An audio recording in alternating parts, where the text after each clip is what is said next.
தெறிக்கவிடும் காரம் நிறம் சுவையை தருகிறது. ஆச்சி மிளகாய் தூள் தெறிக்கவிடும் காரம் நிறம் சுவை.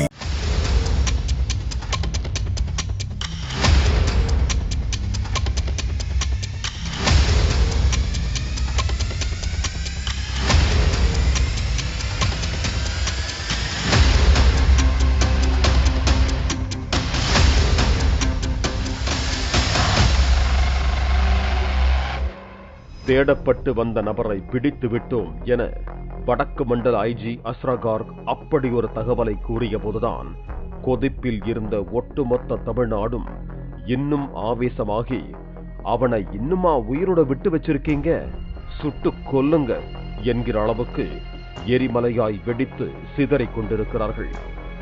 1-2 நாட்கள் அல்ல, 13 நாட்கள் போலீசாரையும் பாதிக்கப்பட்ட சிறுமியின் குடும்பத்தாரையும் வேதனையில் உறங்க விடாமல் செய்தவன்தான் இந்த கொடூர ராட்சசன்.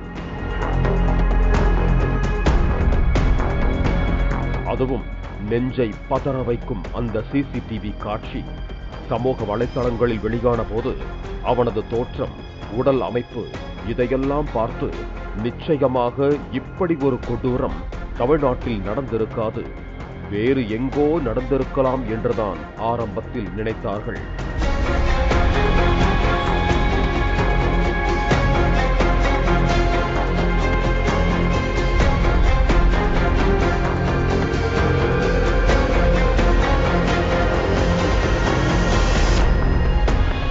சின்னஞ்சிறு பெண் பிள்ளைக்கு இப்படி ஒரு கொடூரம் எங்கு நிகழ்ந்திருந்தாலும் பெரும் குற்றம்தான். அவனை விடவே கூடாது என கோபத்தின் உச்சியில் இருந்த சூழலில்தான் தமிழ்நாட்டில் திருவள்ளூர் மாவட்டம் கும்மிடிப்பூண்டி அருகே உள்ள ஒரு கிராமத்தில் உள்ள சிறுமிக்கு நேர்ந்த கொடூரம்தான் அந்த சிசிடிவி காட்சி என்ற தகவல் வெளியாகி தமிழ்நாட்டை மட்டுமல்ல அண்டை மாநிலங்களையும் அதிர வைத்தது.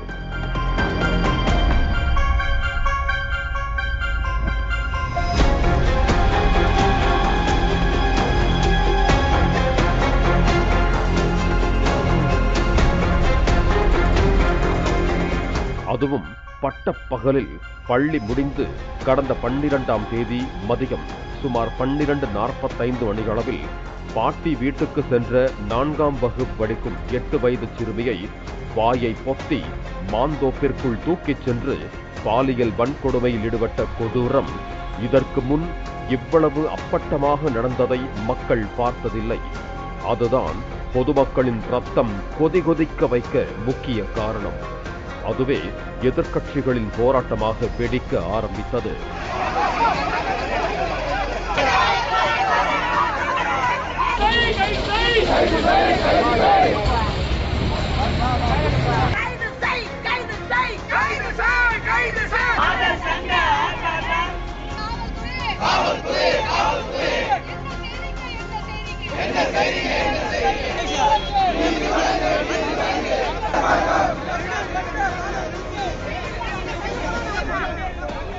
பின்னர் பாதிக்கப்பட்ட சிறுமி சென்னை RSRM அரசு மருத்துவமனையில் சிகிச்சைக்காக அனுமதிக்கப்பட்டார். அவரது பெற்றோர் அளித்த புகாரின் பேரில் ஆரம்பாக்கம் காவல் நிலையத்தில் FIR பதிவு செய்யப்பட்டது. ஆனால் குற்றவாளியை கைது செய்வதில் காவல்துறை ஆர்வம் காட்டவில்லை என சிறுமியின் பெற்றோர் குற்றம் சாட்டினர். சிறுமிக்கு நேர்ந்த கொடூர சம்பவம் தொடர்பாக 7 நாட்களுக்கு பிறகு ஊடகங்களில் செய்தி வெளியானது. அதன் பிறகே காவல்துறை நடவடிக்கைகள் வேகம் பிடித்தன எனவும் குற்றச்சாட்டு எழுந்தது. அப்பகுதியைச் சேர்ந்த பொதுமக்கள் ஆரம்பாக்கம் காவல் நிலையத்தை முற்றுகையிட்டு போராட்டம் நடத்த ஆரம்பித்தனர். இப்படி ஒரு சிசிடிவி காட்சி மட்டும் ஆதாரபூர்வமாக வெளியாகவில்லை என்றால் அப்படியே மூடி மறைக்கப்பட்டிருக்கலாம் என்பதுதான் பலரது ஆவேசமும் ஆதங்கமுமாக வெளிப்பட்டது. ஏனென்றால் பாலியல் வன்கொடுமைக்கு ஆளான சிறுமி அதிர்ச்சியில் இருந்த காரணத்தால் குற்றவாளி குறித்து போலீசாரால் தகவல் சேகரிக்க முடியவில்லை. சிறுமி நடந்து செல்லும் போது அந்த கொடூரன் வாயை பொத்தி மாந்தோப்பிற்குள் தூக்கிச் செல்லும் சிசிடிவி காட்சியை உறவினர்கள் வெளியிட்ட பிறகே விவகாரம் விஸ்வரூபம் எடுத்தது.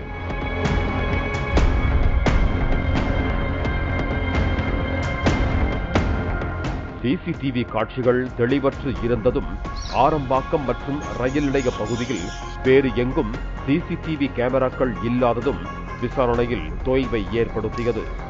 குற்றம் நடந்த நேரத்தில் அந்த கொடூரன் செல்போனில் பேசியதாக வெளியான தகவலை அடுத்து செல்போன் டவர்களில் பதிவான எண்களை வைத்து இணைய குற்றப்பிரிவு போலீசார் ஆய்வு செய்தனர். அதிலும் கண்டுபிடிக்க முடியவில்லை. சிறுமி கடத்திச் செல்லப்பட்டு வன்கொடுமை செய்யப்பட்ட சிசிடிவி பெரும் கொந்தளிப்பை ஏற்படுத்திய நிலையில் முதலில் 4 தனிப்படைகள் அமைக்கப்பட்டன. பிறகு வடக்கு மண்டல ஐஜி அஸ்ரா கார்க் நேரடி மேற்பார்வையில் தனிப்படை போலீசார் குற்றவாளியை தேடத் தொடங்கினர். விசாரணையில் முன்னேற்றம் ஏற்படாத நிலையில் தனிப்படைகளின் எண்ணிக்கையை உயர்த்தினார் ஐஜி அஸ்ரா கார்க். செயற்கை நுண்ணறிவு மூலம் தெளிவற்று இருந்த சிசிடிவி காட்சிகளிலிருந்து அந்த கொடூரனின் தெளிவான புகைப்படம் உருவாக்கப்பட்டு ஊடகங்களில் வெளியிடப்பட்ட போதும் அவனை கண்டுபிடிக்க முடியவில்லை. 75க்கும் மேற்பட்ட கண்காணிப்பு கேமராக்களில் பதிவான காட்சிகளின் அடிப்படையில் விசாரணை நடத்தியும் அந்த கொடூரனை நெருங்குவதில் போலீசாருக்கு சிக்கல் ஏற்பட்டது. இதையடுத்து காவல்துறை அறிவித்த உதவி எண்ணுக்கு 100க்கும் மேற்பட்ட அழைப்புகள் வந்தன. அதே உருவத்தில் உள்ள ஒருவர் சென்னை ராஜீவ்காந்தி அரசு பொது மருத்துவமனையில் சிகிச்சை பெற்று வருவதாக கூறப்பட்டது. ஆனால் காவல்துறையின் நேரடி விசாரணையில் சிசிடிவியில் தென்பட்ட சந்தேக நபர் அவர் அல்ல என்பது தெரிய வந்தது. இதனைத் தொடர்ந்து சிறுமியை பாலியல் வன்கொடுமை செய்தவன் பற்றி சரியான தகவல் அளிப்பவர்களுக்கு 5 லட்சம் ரூபாய் வெகுமதி வழங்கப்படும் என காவல்துறை அறிவித்தது. இந்த நிலையில்தான் சிறுமி வழக்கில் தேடப்படும் அந்த கொடூரனின் உருவ அமைப்பு சூலூர்பேட்டையில் டாபா ஒன்றில் பணியாற்றும் நபருடன் ஒத்துப்போவதாக போலீசாருக்கு தகவல் கிடைத்தது. தகவலின் அடிப்படையில் சூலூர்பேட்டை அருகே உள்ள தாபாவில் சென்று போலீசார் விசாரணையை தொடங்கினர். அப்போது தாபாவில் இருந்து சென்று ரயில் நிலையம் அருகே உள்ள மதுபான கடையில் அந்த கொடூரன் மது அருந்துவிட்டு வருவதாகவும் போலீசாருக்கு தெரிய வந்தது. இதனைத் தொடர்ந்து சூலூர்பேட்டை ரயில் நிலைய நடைமேடையில் வைத்து ஜூலை 25ஆம் தேதி அவனை போலீசார் சுற்றி வளைத்து கைது செய்தனர். 13 நாட்கள் போலீசார் தேடி வந்த நிலையில் சூலூர்பேட்டையில் ரயில்வே நடைமேடை 3இல் சுற்றித் திரிந்த அவன் பாலியல் கொடுமை நடந்த நேரத்தில் அணிந்திருந்த அதே நிற உடையை அணிந்திருந்ததும் தனிப்படை காவல்துறை சுற்றி வளைத்து பிடித்ததும் பரபரப்பை ஏற்படுத்தியது. ஆந்திராவின் சூலூர்பேட்டையில் உள்ள ஹரியானா ராஜஸ்தான் தாபாவில் அவன் வேலை பார்த்து வந்தது தமிழ்நாடு போலீசாரின் விசாரணையில் தெரிய வந்தது. மேலும் அவன் அசாமை சேர்ந்த 28 வயது ராஜு விஸ்வகர்மா என்பது தெரிய வந்தது. செங்கல்பட்டு டிஎஸ்பி புகழேந்தி தலைமையிலான தனிப்படை போலீசார் அவனை கைது செய்து கவரப்பேட்டை காவல் நிலையத்திற்கு கொண்டு வந்து 24 மணி நேரம் விசாரணை மேற்கொண்டனர்.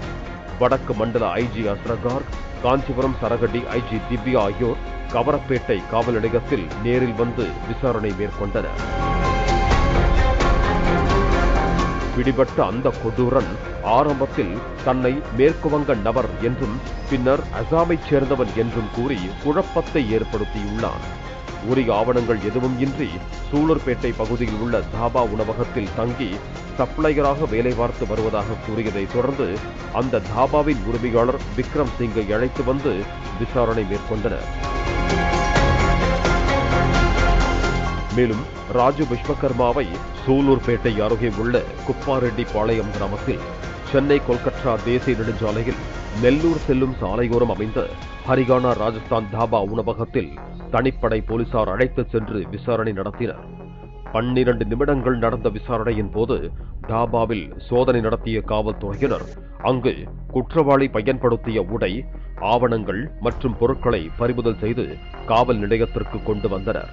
மேலும் ஏற்கனவே ரயில் நிலையத்தில் ராஜு விஸ்வகர்மா பிடிபட்ட போது அவரிடம் இருந்த செல்போனையும் பறிமுதல் செய்த நிலையில் அவனது தொடர்புகள் குறித்தும் விசாரித்தனர்.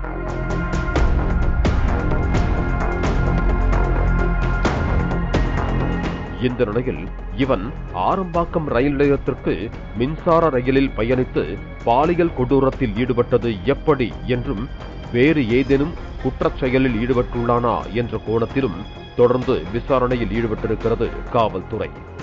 இந்த நிலையில் கும்மிடிப்பூண்டி அனைத்து மகளிர் காவல் நிலையத்தில் ஆய்வாளர் பாரதி ராஜு மீது போக்சோ வழக்கும் BNS 118, 359, 97 ஆகிய 3 பிரிவுகளின் கீழ் வழக்கு பதிவு செய்து கும்மிடிப்பூண்டி குற்றவியல் நீதிமன்ற நடுவர் முன்பு ஆஜர்படுத்தி சிறையில் அடைத்தனர்.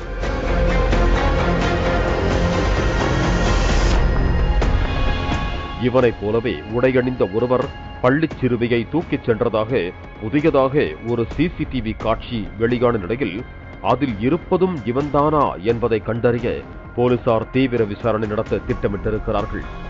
மேலும் அசாம் மாநிலத்தைச் சேர்ந்த இவன் ஆந்திரா எல்லையில் உள்ள ஹோட்டல்களில் வேலை பார்த்துக் கொண்டு சனிக்கிழமை விடுமுறை நாட்களில் தமிழ்நாட்டு எல்லை பகுதிக்குள் நுழைந்து சுற்றி பார்ப்பது போல ஆள் அரவமற்ற பகுதிகளில் தனியாக செல்லும் சிறுமிகளை கண்காணித்து பாலியல் வன்கொடுமையில் ஈடுபடுவதை வழக்கமாக கொண்டிருந்ததாக கூறப்படும் நிலையில் இவன் இன்னும் எந்தெந்த பகுதிகளில் சிறுமிகளிடம் பாலியல் கொடூரத்தில் ஈடுபட்டுள்ளான் என்பது குறித்து போலீசார் விரிவான விசாரணை நடத்தி வருகிறார்கள்.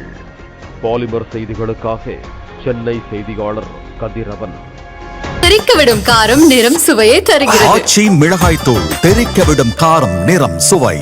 பிளே ஸ்டோர் மற்றும் ஆப் ஸ்டோரில் இருந்து பாலிமர் செயலியை QR கோடு மூலம் பதிவிறக்கம் செய்யுங்கள். செய்திகளை உடனுக்குடன் பெறுங்கள்.